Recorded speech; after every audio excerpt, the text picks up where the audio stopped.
सर्वप्रथम तमाम समाज बांधवांना जय जिजाऊ जय शिवराय. 2 सप्टेंबरला सर्व समाज बांधवांनी आझाद मैदानावर जे आंदोलन केलं जरांगे पाटलाच्या नेतृत्वात, त्या आंदोलनामध्ये मराठा समाजाची सपशेल शासनाने फसवणूक केलेली आहे. जरांगे पाटील समोरून सांगावं आता की मराठ्यांची शासनाने आणि सरकारने सपशेल फसवणूक केलेली आहे. जरांगे पाटील असं म्हटलेच नाही की मराठ्यांना मराठे सरसकट आरक्षणात दिले आणि हैदराबाद गॅजेटेनुसार मराठे सरसकट आरक्षणात दिले असं कुठं म्हटलं जरांगे पाटील. मराठ्यांचं ईडब्ल्यूएस कुठं गेलं? जे ईडब्ल्यूएस त्यांच्या हेकेखोरपणामुळं, त्यांच्या एकाधिकारशाहीमुळे गेलं.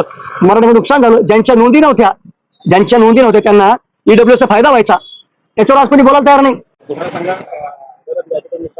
त्या जे आर मध्ये मराठ्यांना काही भेटलेलं नाही. आताच विभागीय आयुक्तांनी सांगितलं की हैदराबाद गॅजेटेनुसार 310 लोकांना प्रमाणपत्र वाटप केलेलं आहे. तुम्ही एकीकडे सांगतात 6 कोटी समाज आहे आणि 310 लोकांना सर्टिफिकेट वाटप, म्हणजे ही संख्या नगण्यसारखी आहे. यामुळं समाजाची सपशेल फसवणूक झालेली आहे. या शासनाने मराठ्यांची फसवणूक केली आहे. जरांगे पाटलांनी जगजाहीर सांगितलं पाहिजे समाजाला.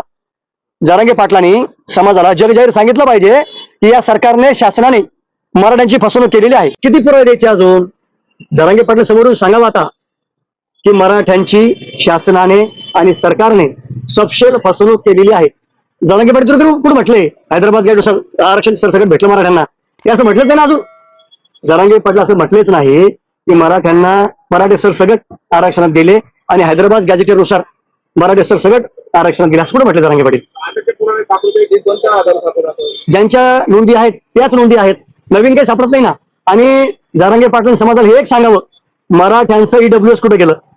जे ईडब्ल्यूएस त्यांच्या हेकेखोरपणामुळं, त्यांच्या एकाधिकारशाहीमुळे गेलं. मराठ्यांचं नुकसान झालं. ज्यांच्या नोंदी नव्हत्या त्यांना ईडब्ल्यूएसचा फायदा व्हायचा. याच्यावर आज कोणी बोलायला तयार नाही. माझी समाज बांधवाला एक नम्र विनंती तमाम समाज बांधवाला की आपण आपल्या सत्सद विवेक बुद्धीचा वापर करून खरंच मराठ्यांना काही भेटलं का याचा विचार करावा. धन्यवाद. माझं नाव सुनील कोटकर, छत्रपती संभाजीनगर, मराठा क्रांती मोर्चा मुख्य समन्वय. पाटील, गॅझेटनुसार 310 प्रमाणपत्र निघालेत, याबद्दल आपलं काय मत आहे?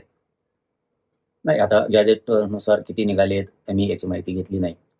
परंतु एक मात्र नक्की सांगतो की हळूहळू मराठवाड्यातला सगळा मराठा 1 वर्षाच्या पूर्ण मराठा समाज हा आरक्षणात जाणार, ओबीसी आरक्षणात, हे मात्र नक्की. 70-80 वर्ष आपल्याला आरक्षण नव्हतंच किंवा मिळू पण दिलं नाही. हळूहळू 58 लाख नोंदी निघाल्या, 2-3 कोटी मराठी त्याच्या आरक्षणात गेलेत. आता 17 संस्थांचाही जे आर निघणार आहे. मराठवाड्याचा सुद्धा हैदराबाद गॅजेटेडचा जे आर निघालाय. त्यामुळे आता टेन्शन मराठा समाजाला राहिलेलं नाहीये. हळूहळू सगळा मराठा समाज आरक्षणात जाणार आहे. पण आज बैठक लावली गेली राज्य मंत्रिमंडळाच्या उपसमितीचे अध्यक्ष विखे पाटील साहेबांनी मराठवाड्यासाठी. ही एखाद्या मराठा बांधवांना माहितीसाठी पण सांगतो की आज मराठवाड्यातले सगळे अधिकारी ऑनलाईन त्या बैठकीसाठी उपस्थित राहण्याचे आदेश मंत्रिमंडळाच्या उपसमितीनं दिलेले आहेत. किती अर्ज मराठा समाजाचे आतापर्यंत आलेत या विषयात चर्चा होणार आहे. नोंदी किती सापडल्यात याविषयी चर्चा होणार आहे. म्हणजे शिंदे समितीने सापडलेल्या नोंदी किती आहेत याबद्दल, का सापडल्याच नाहीत, का सापडल्या, का सापडित नाहीत, शिंदे समिती का शोध घेत नाही, यावर सुद्धा आज चर्चा होणार आहे. हैदराबाद गॅजेटियरनुसार किती अर्ज मराठवाड्यात आतापर्यंत आलेत याच्यावर चर्चा होणार आहे. जे अर्ज आलेत त्याचे कोणी प्रमाणपत्र दिले आहेत का आणि कशामुळे अधिकारी देत नाहीत जाणून बुजून, यावर सुद्धा चर्चा होणार आहे. शिंदे समितीने शोधलेल्या नोंदी याच्यावरती प्रमाणपत्र दिलेत का आणि का देत नाहीत जाणून बुजून अधिकारी, यावर सुद्धा आज चर्चा होणार आहे. मराठवाड्यातल्या आणि महाराष्ट्रातल्या अधिकारी ज्यांचे कुणबी प्रमाणपत्र दिलेत त्यांच्या व्हॅलिट्या का देत नाहीत, किती व्हॅलिट्या द्यायच्या राहिल्यात, किती दिल्यात आणि राहिलेल्या कशामुळे जाणून बुजून अधिकारी देत नाहीयेत, मराठवाड्यातले सुद्धा अधिकारी जाणून बुजून का देत नाहीत, याच्यावरती आज बैठक होणार आहे. हे मी मंत्री महोदयांना सुद्धा सांगितलं होतं की व्हॅलिट्या जाणून बुजून दिल्या जात नाहीत, प्रमाणपत्र जाणून बुजून दिले जात नाहीत. हे मुख्यमंत्र्यांच्या कानापर्यंत सुद्धा गेलं पाहिजे. राज्य सरकारच्या कानावरती ही गोष्ट गेली पाहिजे. उपसमितीच्या मंत्रिमंडळाच्या कानावरती आम्ही स्वतः टाकलंय. असं होतंय, जाणून बुजून वेठीस धरलं जातंय गरीब मराठा समाजाला.